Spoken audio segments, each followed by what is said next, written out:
ফিরাউনের মাথায় বুদ্ধি দিল যে বন্ধু, লাশের যখন স্তূপ হয়ে গেছে, তাহলে এদের মধ্যে অনেকে আছে কোটিপতি, অনেকে আছে লাখপতি, যে বেশি আপনাকে টাকা দিবে তার লাশ আপনি দাফন করবেন। ফিরাউন চিন্তা করলো, তাই তো, এত ভালো ব্যবসা। পৃথিবীর বুকে এই শুরু হলো ঘুষ, পৃথিবীর বুকে এই শুরু হলো ঘুষ। ফিরাউন চিন্তা করলো, টাকা যদি অঙ্ক বড় না হয় তাহলে তার লাশ পয়সা যাবে, ও আর মাটি দেব না, ওই জায়গায় থাক। ফিরাউন নিয়ম করে দিল, টাকা যার বেশি তার দাফন আগে হবে। আস্তে আস্তে যখন দীর্ঘদিন হয়ে গেল, কোটি কোটি টাকার মালিক হয়ে গেল, এভাবে বিভিন্ন অনেক দিন চলতে লাগলো।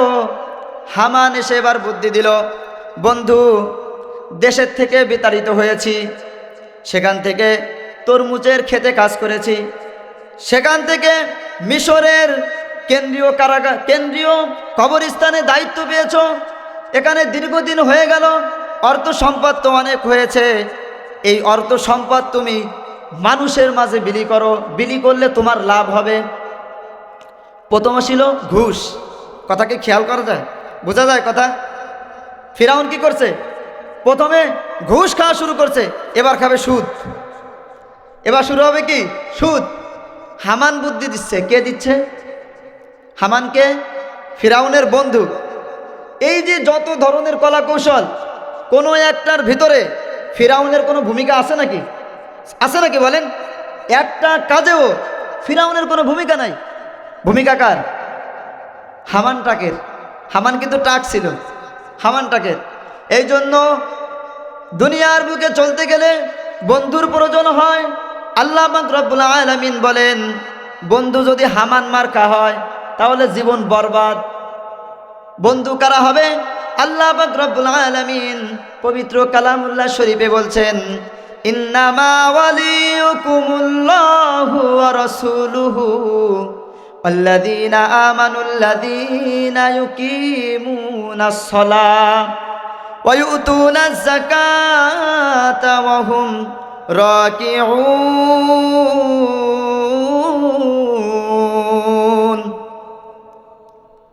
আল্লাহ পাক রব্বুল আলামিন জানিয়েছেন, আরে দুনিয়ার বুকে যাওয়ার পরে অনেক বন্ধুর প্রয়োজন হয়, মানুষ মানুষের কাছে যায়, কিন্তু বন্ধু কেমন হবে?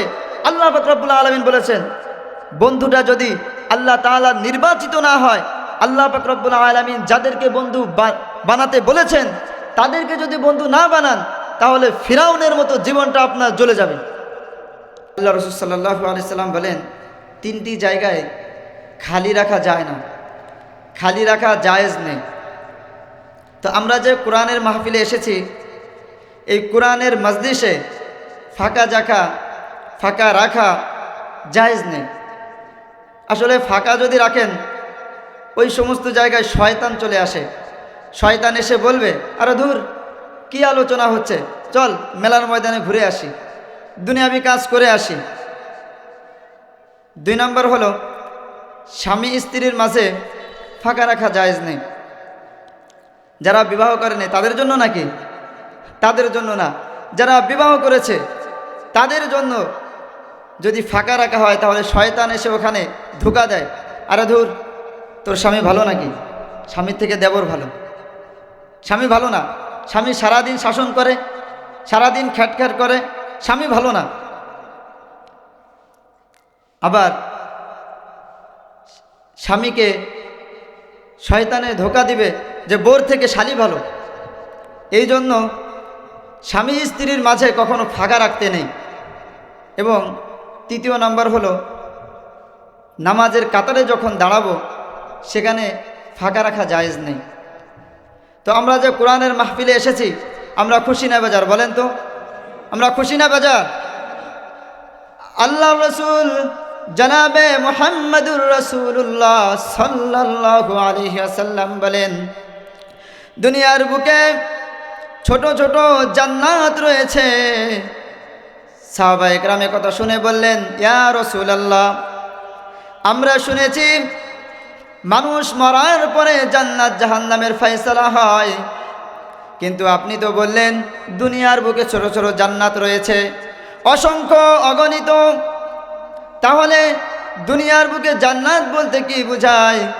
রাসূলুল্লাহ সাল্লাল্লাহু আলাইহি ওয়াসাল্লাম বললেন, দুনিয়ার বুকে দেখো না কত স্থানে কোরআন এবং হাদিসের কথা হয়, মসজিদে মসজিদে কোরআনের কথা হয়, মাহফিলে কোরআনের কথা হয়, বিভিন্ন কোরআন এবং হাদিসের সেমিনার হয়, ওগুলাই হলো দুনিয়ার বুকে জান্নাত। তো আমরা জান্নাতে এসে লাভবান হয়েছি নাকি লস হয়েছে বলেন তো? লাভবান হয়েছি না? সকলে বলেন লাভবান হয়েছি। দুনিয়ার বুকে আল্লাহ পাক রব্বুল আলামিন যত মানুষ পাঠিয়েছেন, আল্লাহ পাক রব্বুল আলামিন রূহের জগতে আল্লাহ পাক রব্বুল আলামিন আমাদেরকে বলছিলেন যে আলাস্তু বিরব্বিকুম, হে মানব সকল, আমি কি তোমাদের প্রভু না? আমি কি তোমাদের রব না? আমরা সকলেই সমস্যারে এক বাক্যে বলেছিলাম, হে মালিক, কলু বালা, আল্লাহ আপনি আমাদের রব, আপনি আমাদের খাওয়ানেওয়ালা, আপনি আমাদের পালনেওয়ালা, আপনি ছাড়া দুনিয়ায় কিছু হয় না। আপনি রিজিকের ব্যবস্থা করে দেন, আপনি সম্পদের ব্যবস্থা করে দেন, আপনি নারী বাড়ির ব্যবস্থা করে দেন, যাবতীয় যত ফায়সালা দুনিয়ার বুকে হয় সব কিছু আপনি আল্লাহকে ব্যতি রেখে হয় না। আপনি আল্লাহ ছাড়া পৃথিবীর কিছুই হয় না।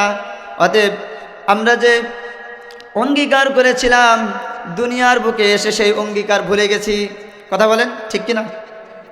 আল্লাহ পাক রব্বুল আলামিনকে আমরা সকলেই ওয়াদা করেছিলাম যে আল্লাহ একমাত্র আপনিই খাওয়াতে পারেন, একমাত্র আপনিই পড়াতে পারেন।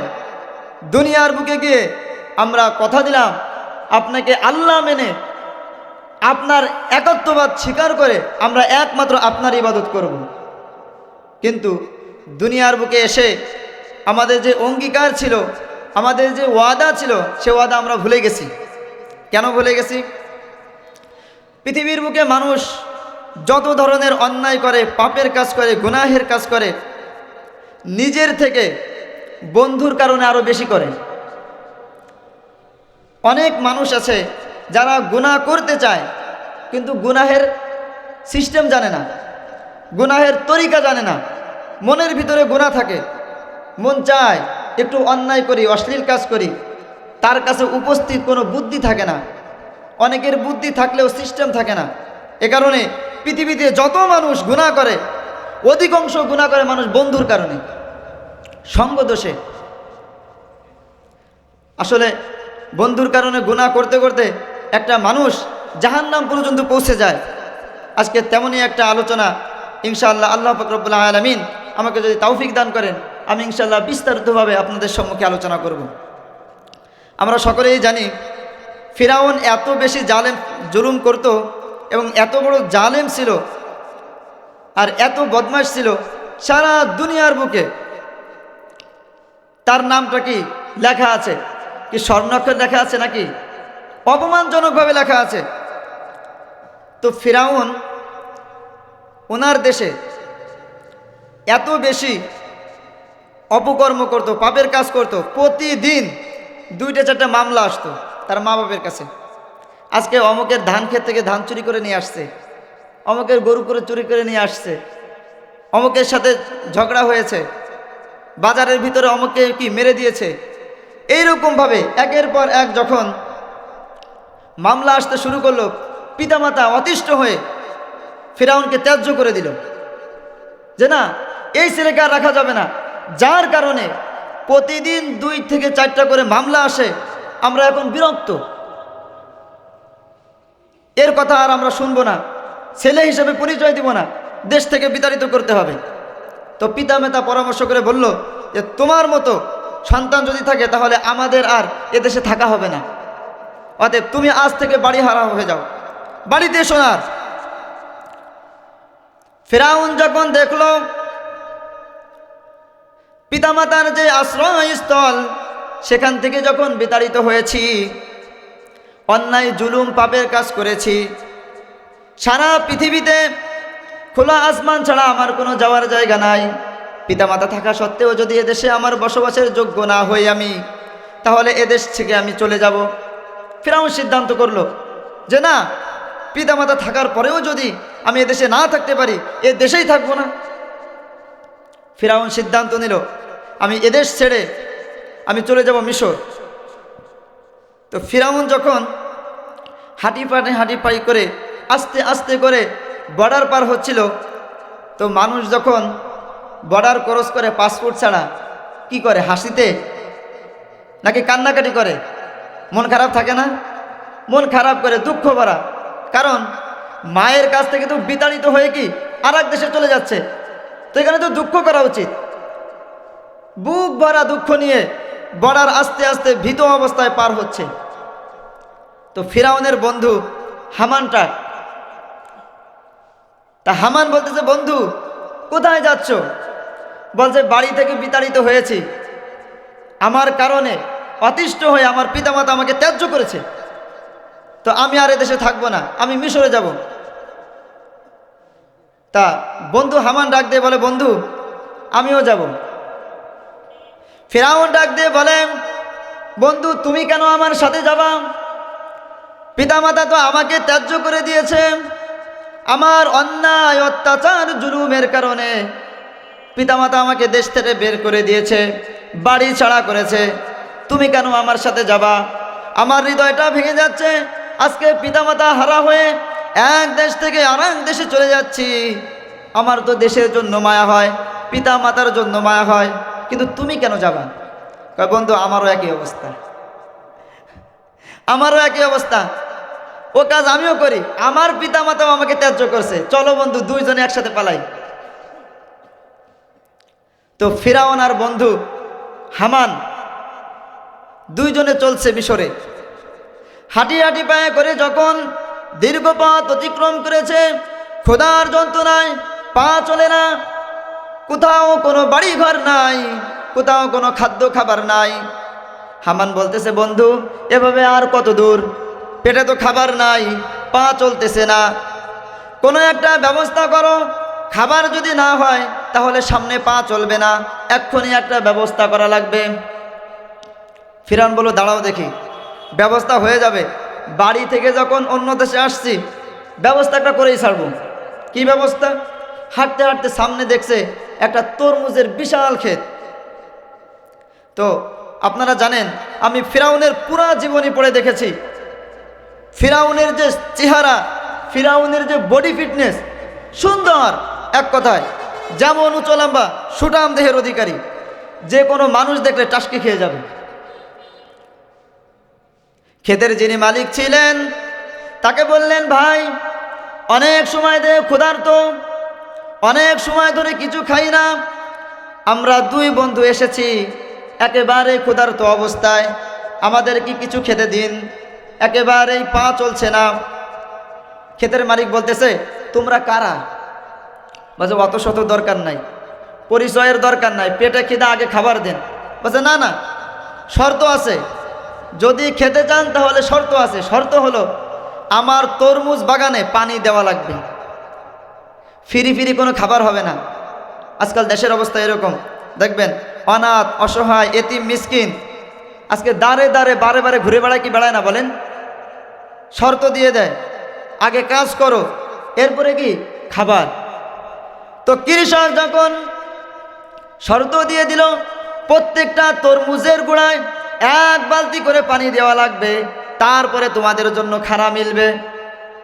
তো হামান চিন্তা করলো, বন্ধু দেশে থেকে যখন বিতাড়িত হয়ে চলে আসছি, পিতামাতা তো নেই, এদেশে আমাদের কেউ নাই, তো পানি দেওয়ার কারণে যদি একটু খাবার দেয় আর আমরা সাথে থাকতে পারি, অসুবিধা কি?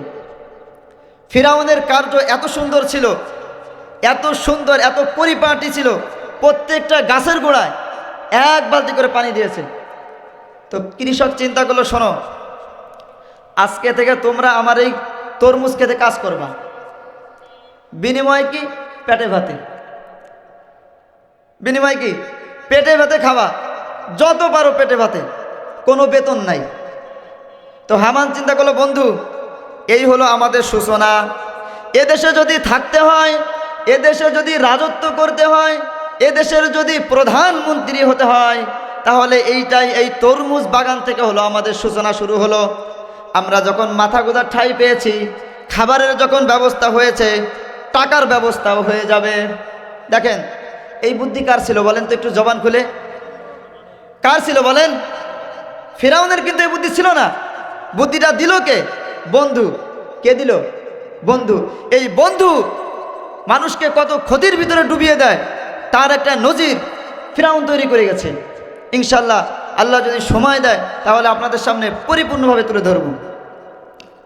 এবার যখন তরমুজের বাগানে অনেক দিন কাজ করা শুরু হয়ে গেল, হামান চিন্তা করলো, বন্ধু তরমুজের বাগানে কাজ করে আমাদের জীবন যাবে না, পেটে ভাতে খাওয়ার দরকার নাই। যদি জীবনে উন্নতি করতে হয় তাহলে আরো উপরে ওঠা লাগবে। ফিরাউন কয়, দূর, আরো উঠো উপরে, এদেশে আমাদের কিছুই ছিল না, পেটে ভাতে খাই তাই বেশি, তুই কি কষ্ট ওঠা? কয়, না না না, আপনার যে বডি ফিগার, আপনার যে চেহারা ছবি, এ তরমুজের খেজে আপনারে মানায় না, তরমুজের দরকার নাই। তা কি ব্যবস্থা?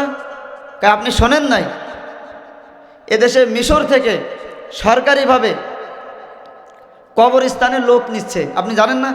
আপনি দাঁড়াই যান, আপনার বডি ফিটনেস ভালো, উঁচু লম্বা আছেন, চেহারাও সুন্দর, এক চান্সে চাকরি হয়ে যাবে। তাই আজকেই যাব, চল দি, আজকেই যাব। বন্ধু হামানের বুদ্ধি যখন শুনল, ফিরাউন দরখাস্ত জমা দেওয়ার পরে ফিরাউনকে ডাকা হলো, তোমার কি দক্ষতা আছে, সামনে আসো। নাম যখন পড়লো যে ফিরাউন, তখন বলল যে ফিরাউনকে ডাকা হোক, ফিরাউন সামনে আসো। পরীক্ষা নিরীক্ষা কি নিবে? ফিরাউনের সুঠাম দেহের অধিকারী হওয়ার কারণে ফিরাউনের চাকরি হয়ে গেছে, কোনো পরীক্ষা নেই। ফিরাউনের চেহারা দেখে, উঁচু লম্বা দেখে বলছে তোমার আর কোনো ইন্টারভিউ নেই, একেবারেই পাস, কোনো কথা নাই, এক চান্সে পাস। এই শুরু হলো গেটের দারোয়ান। একদিন, 2 দিন করে সপ্তাহ যায়, মাস যায়, বছর পেরিয়ে যায়। দীর্ঘদিন যখন হয়ে গেল তখন হামানের মাথায় আর একটা বুদ্ধি আসলো, বন্ধু তরমুজের খেজে কাজ করেছো, তরমুজ খেজ বাদ হয়ে গেছে, কবরস্থানের দারোয়ানি করতেছো, এটাও বাদ দেওয়া লাগবে। সে কি, কোথায় উঠাবা তুমি? তরমুজ খেতে কাজ করতাম, সেইখান থেকে দারোয়ান, আমার আর দরকার নেই। না না না, দরকার আছে, আপনাকে আরো উপরে উঠা লাগবে, এতটুকু করলে হবে না। বলছে তাই, আরো উপরে উঠতে পারবো? বলছে কি বলেন আপনি, আপনি সময় দেন, আপনাকে কোথায় তুলে দেয় দেখেন। ঘটনাক্রমে আল্লাহ তাআলার খেলা, মিশরে শুরু হয়ে গেল প্লেগ রোগ মহামারী, হাজার হাজার মানুষ মরতে শুরু করলো, লাশের স্তূপ হয়ে গেল, কে কার আগে লাশ দাফন করবে সিরিয়াল পড়ে গেল। এবার আপনার বন্ধু আপনার জীবনটা বরবাদ করার জন্য যথেষ্ট, আপনার হায়াত, আপনার মৌতকে বরবাদ করার জন্য একজন বন্ধু যথেষ্ট। ফিরাউনের পুরা জীবনী পড়ে দেখেছি আমি, ফিরাউন আসলে এত বেশি খারাপ ছিল না। তাই যদি হতো, আল্লাহ পাক রব্বুল আলামিন হযরতে মুসা আলাইহিস সালামকে ফিরাউনের কাছে পাঠিয়েছেন বারে বারে। যদি ফিরাউন খারাপ হতো তাহলে মুসাকে দাওয়াতের সুযোগই দিত না, কথা বলেন ঠিক কিনা? তো ফিরাউন এত কঠোর মেজাজ ছিল না। যদি তাই হতো তাহলে মুসা আলাইহিস সালাম বারবার গিয়েছেন তার কাছে দাওয়াত নিয়ে, আল্লাহ পাক রব্বুল আলামিন পাঠিয়েছেন। যদি হট মেজাজের হতো তাহলে তো মুসা আলাইহিস সালামকে হত্যা করতো, জুলুম করছে, হত্যা তো করে নাই। এক্ষেত্রে বোঝা যায় বিভিন্ন সময়ে আল্লাহ পাক রব্বুল আলামিন বলেছেন যে মুসা ফিরাউনের কাছে যাও, ফিরাউনের কাছে গিয়ে তুমি একটা অফার করে আসো। ফিরাউন যদি আমি আল্লাহকে আল্লাহ বলে স্বীকার করে আর তোমাকে নবী মুসা হিসাবে নবী হিসাবে কবুল করে, তাহলে ফিরাউনের জন্য কিছু অফার আছে, দেখো ফিরাউন কি করে। তো ফিরাউন যদি খারাপ হতো তাহলে তো এই অফারের সুযোগই থাকতো না। মুসা আলাইহিস সালাম বলছিলেন যে ফিরাউন তুমি যদি আল্লাহকে আল্লাহ বলে স্বীকার করো আর মুসাকে নবী হিসাবে স্বীকার করো, তাহলে আল্লাহ পাক রব্বুল আলামিন কয়েকটা পুরস্কার তোমাকে দান করবেন। ফিরাউন বলল, কি পুরস্কার? পুরস্কারের আবার কি ব্যবস্থা একটু শুনি। বলে, তুমি যদি আল্লাহকে আল্লাহ বলে স্বীকার করো আর মুসাকে নবী হিসাবে স্বীকার করে নাও, তাহলে আল্লাহ পাক রব্বুল আলামিন তোমার জন্য সর্বপ্রথম নিয়ামত রেখেছেন, তোমার চুল দাড়ি জীবনে পাকবে না। চুল দাড়ি জীবনে কালো হবে না, কালো থাকবে সারা জীবন, কোনোদিন সাদা হবে না। তাকে এটাকে চারটেখানি কথা বলেন, এটা নিয়ামত না বিশাল? এই নিয়ামত বোঝা যায় যখন চুল সাদা হয়ে যায়, দাড়ি সাদা হয়ে যায়, তখন কি আমরা কালো কালার করি না? করি কিনা? আর আল্লাহ পাক রব্বুল আলামিন যদি আপনাকে কুদরতিভাবে দিয়ে দেয় যে যতদিন বাঁচবেন ততদিন দাড়ি কোনোদিন সাদা হবে না, আল্লাহু আকবার। তো ফিরাউনের কাছে গেছিল, কিন্তু ফিরাউন কি করে নাই? বন্ধুর প্রভাবে সেই দাওয়াতটা কবুল করে নাই।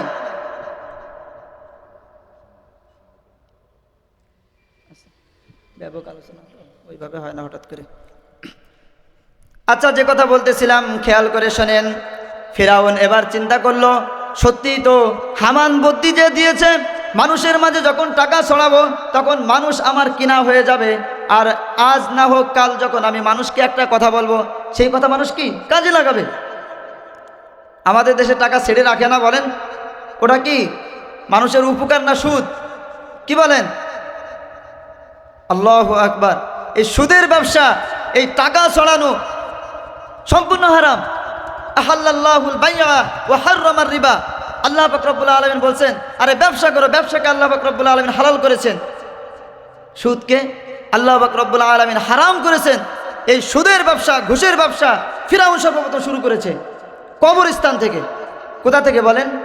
কবরস্থান থেকে। এবার ফিরাউন বলল, বন্ধু আর কত দূর যেতে হবে? বলছে, বন্ধু তুমি আমাকে মাত্র 40 বছর সময় দাও, তাহলে তোমাকে এদেশের প্রধানমন্ত্রী না, তোমাকে এই পৃথিবীর খোদা বানিয়ে দেব। নাউজুবিল্লাহ পড়বেন না? প্রথম 10 বছরে এই দেশে আসমানি কিতাবের যে শিক্ষা ব্যবস্থা, এই শিক্ষা ব্যবস্থা তুলে দিতে হবে। যারা শিক্ষা কার্যক্রমে আছে এদের পরিবর্তন করে দিতে হবে, তারা যেন আসমানি কিতাবের আলোচনাই না শোনে। তো ঘটনাক্রমে ফিরাউন আস্তে আস্তে আস্তে আস্তে ওদেশের যে রাজা তৈমুর, সে একদিন মারা গেল।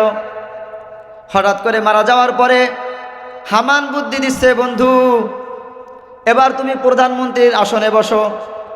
ফিরাউন বলল, দূর, দেশের থেকে বিতাড়িত হয়ে তরমুজ ছিললাম সারা জীবন, সেইখান থেকে কবরস্থান থেকে এখন কি একটা ভালো পর্যায়ে চলে আসছি, সারা দেশে আমার সুনাম রয়েছে, এখন আমার প্রধানমন্ত্রী পিটে বেনে কপালে মায়ের আছে। বলতে, না না, আরে সে কায়দা তো আগেই করে রাখছি, টাকা ছড়াইছি, মানুষকে টাকা দিয়ে কিনে নিয়েছি, আপনার জনপ্রিয়তা ভালো আছে, আপনি দাঁড়াই যান। সময় সংক্ষেপ, আলোচনা ব্যাপক। ঘটনাক্রমে বন্ধুর কথা শুনে ফিরাউন দাঁড়িয়ে গেল প্রধানমন্ত্রীর আসনে। ভোটার যখন শুরু হয়ে গেল, ভোটাভুটি, ফিরাউন এমনভাবে জয়লাভ করলো, তার ধারে বাড়েই কেউ নাই, একেবারে একারাকি নির্বাচনে জিতে গেল।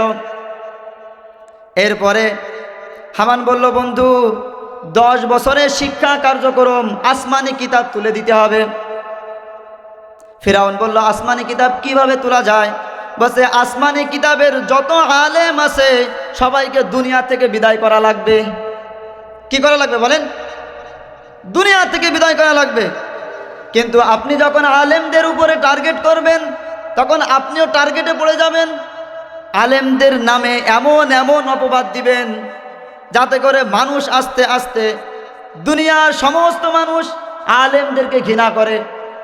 কোন কোন আলেমের নামের সাথে জিনার তহমত লাগাই দেন, কোন কোন আলেমের সাথে চুরির কথা লাগাই দেন, কোন কোন আলেমের সাথে সুদ ঘুষের কথা লাগিয়ে দেন। এই রকম যখন 10 বছর চলতে থাকবে, মানুষ আর আলেমের কথা শুনবে না। এই ধরনের কার্যকলাপ বাংলাদেশে চালু হয়নি বলেন? কি বলেন আপনারা? চালু হয়নি না হবে? সামনে হবে? চালু হয়ে গেছে, আলেমদের দেখতেই পারে না। ষড়যন্ত্র এগুলো। আলেমদেরকে সমূলে একবারে শেষ করা সম্ভব না। এই কার্যকলাপ সর্বপ্রথম পৃথিবীতে ফিরাউন শুরু করছে। দুনিয়া থেকে মানুষকে, আলেমদেরকে বিদায় করার যে ক্যাপাসিটি, এ বুদ্ধিটা কে দিল বলেন? কে দিল? বন্ধুর প্রভাবে। ফিরাউন তো ছিল না, এত খারাপ ফিরাউন ছিল না।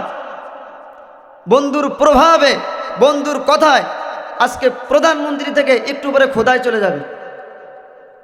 ধারাবাহিকভাবে শুনতে থাকেন। এরপরে হামান বলল, বন্ধু, তৃতীয় যে 10 বছর তোমার কাছ থেকে আমি 40 বছর সময় নিয়েছি, প্রথম 10 বছরে শিক্ষা ব্যবস্থা তুলে দিতে হবে। মানুষ শিক্ষা গ্রহণ করবে, মানুষ শিক্ষিত হবে, কিন্তু সব হবে নাস্তিক। কোরআনের কথা শুনবে না, হাদিসের কথা শুনবে না। কারণ কোরআনের যে রেফারেন্সগুলো, কোরআনের যে আয়াতগুলো, আল্লাহ পাক রব্বুল আলামিনের যে আসমানি কিতাবগুলো, সেই কথাগুলো তুলে দেওয়া হয়েছে। শিক্ষিত হবে বটে, নাস্তিক হয়ে যাবে। কোরআনের কথা শুনলে কতর জ্বলবে, শরীরের পশম দাঁড়িয়ে যাবে, আলেমদেরকে ঘৃণা করবে। তৃতীয় পর্যায়ে নারী পুরুষের চাকরির ব্যবস্থা এক জায়গায় করে দেন। আজকের বয়ানের মূল পয়েন্ট শোনেন, সময় সংক্ষেপ। নারী পুরুষের চাকরির ব্যবস্থা এক জায়গায় করে দেন। ঘরের স্ত্রী যখন সাহেবের সাথে সময় ব্যয় করবে, তখন দেখবেন স্বামীকে ছেড়ে সাহেবকে সময় বেশি দিতে লাগবে। কথা বলেন, হচ্ছে কি হচ্ছে না?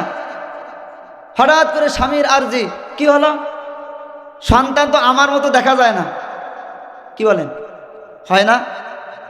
অহরহর প্রমাণ আছে, সাথে করে নিয়ে যাব। কিন্তু অহরহর সংসারের ভিতরে বিবাদ কলহ লেগেই আছে। স্বামী চাকরি করে খুলনা, স্ত্রী চাকরি করে বরিশাল।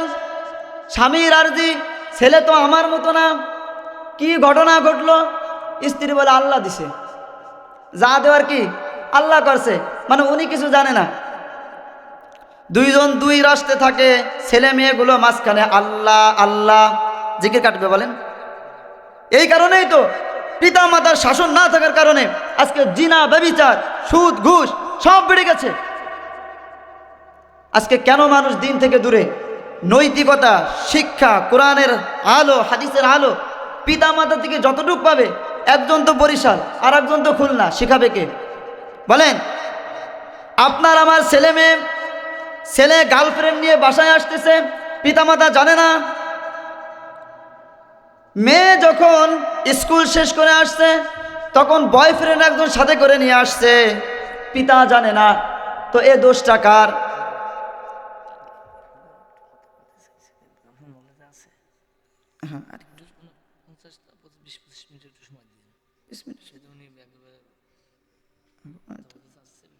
তো হট করে আসছে, হট করে আসলে তো সে বয়ান কেটে যায়। আচ্ছা, হ্যাঁ, এটা তো নলেজেই দেয় না আগে, হাফ টিকিট। জি জি জি জি, ওইভাবে হয় না। তো আমাদের যে আলোচনা একটু খেয়াল করি ভাই। শিক্ষা ব্যবস্থা যখন তুলে দেয়া হলো, আলেমদেরকে শেষ করে দেয়া হলো, নারী পুরুষের চাকরি এক জায়গায় দেয়া হলো, মানুষের আদত হলো যে ব্যক্তি যার কাছে বেশি সময় ব্যয় করে সে ওই ব্যক্তির ভক্ত হয়ে যায়। কথা বলেন, সে ওই ব্যক্তির ভক্ত হয়ে যায়। আজকে মা বোনদের অবস্থা তো এরকম। আরে বাড়িতে আসার সাথে সাথেই তুমি খ্যাটখ্যাট করো, তোমার থেকে সাহেবই ভালো, কি বলেন? তোমার থেকে সাহেবই ভালো। তার মিষ্টি মিষ্টি কথা, কত সুন্দর আপ্যায়ন, তার ভাষাগুলো কত সুন্দর। আর তোমার অফিস শেষ করে আসার পরে তোমার কথার কারণে বাড়িতেই থাকতে পারি না। কোন জ্বালা আজকে হচ্ছে কিনা দেশের ভিতরে? এই যে রাহাজানি, ব্যভিচারী, এগুলো কোথা থেকে আসলো? পিতামাতার শাসন নেই, কোরআন হাদিসের আলো নেই, এভাবেই তো শুরু হয়ে গেছে। হামান এবার বলল, বন্ধু আর মাত্র 10 বছর দেন। এই 30 বছরে যতগুলো প্রায় 12,000 জারজ সন্তান জন্ম নিয়েছে, এদেরকে আপনি সরকারি পর্যায়ে চাকরি দিয়ে দেন, প্রশাসনে চাকরি দিয়ে দেন। আগে থেকে তো টাকা আপনার কাছে ছড়ানো আছে। এরপরে কোরআন হাদিসের কোনো কথা নাই, আসমানি কিতাবের কোনো কথা নাই। নারী পুরুষ স্বামীহারা হয়ে গেছে, স্ত্রী স্বামীহারা, স্বামী স্ত্রী হারা, দেশের ভিতরে জারজ সন্তানের অভাব নাই। এখন যদি আপনি দুনিয়ার বুকে ঘোষণা করেন আনা রব্বুকুমুল আ'লা, আমি হলো পৃথিবীর শ্রেষ্ঠ, আমি হলো খোদা, একথা বলার সাথে সাথে আপনাকে সবাই একবার কি করবে, মুলাকাত করবে আপনার সাথে, সবাই মেনে নেবে। তো এই যে সিস্টেম, এই সিস্টেম কার কারণে চালু হলো? কার কারণে বলেন? হামানের কারণে, বন্ধুর কারণে। বন্ধুর প্রভাব এত বেশি খারাপ, অথচ আল্লাহ পাক রব্বুল আলামিন বলেন আলা ইন্না আউলিয়া আল্লাহি লা খাউফুন আলাইহিম ওয়ালা হুম ইয়াহজানুন।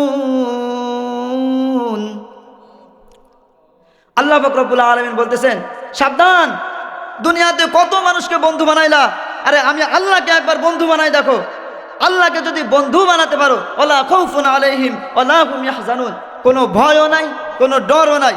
কিয়ামতের ময়দান যখন কায়েম হবে, সূর্যটা অর্ধ হাত উপরে থাকবে, মাথার ঘিলুগুলো টকবক টকবক করতে থাকবে। এমন সময় আল্লাহ পাক রব্বুল আলামিনকে দুনিয়ার বুকে যারা বন্ধু হিসেবে কবুল করেছেন, আল্লাহকে আল্লাহ বলে স্বীকার করেছেন, আল্লাহ পাক রব্বুল আলামিন বলবেন দুনিয়ার বুকে যারা ঠান্ডা পানি দিয়ে ওযু করেছে, তাহাজ্জুদ পড়েছে, দান সদকা করেছে, আমি আল্লাহকে বন্ধু হিসাবে কবুল করেছে, আজকে আমি আল্লাহ পাক রব্বুল আলামিন নিজেই সাক্ষী দিচ্ছি, দুনিয়াতে যারা যারা আমাকে বন্ধু বানিয়েছে, আজকে আমি আল্লাহ তাদেরকে বন্ধু হিসাবে কবুল করলাম। সুবহানাল্লাহি ওয়া বিহামদিহি। আসলে দেখেন, কিয়ামতের ময়দানে আল্লাহকে যদি বন্ধু বানানো যায়, এর থেকে বড় বন্ধু আর হতে পারে না, পারে কিনা বলেন? এ কারণে আমরা আল্লাহ পাক রব্বুল আলামিনকে বন্ধু বানাবো। ঠিক আছে তো? বানাবো কিনা বলেন? ইনশাল্লাহ বানাবো তো আমরা সবাই। আল্লাহ পাক রব্বুল আলামিন আমাদের সকলকে আল্লাহ পাক রব্বুল আলামিনকে বন্ধু বানানোর তৌফিক দান করুন। আল্লাহ দ্বীনের জন্য কবুল করুন, আল্লাহ আল্লাহর বন্ধু হিসেবে কবুল করুন। ওয়া আখিরি দাওয়ানা আলহামদুলিল্লাহি রাব্বিল আলামিন।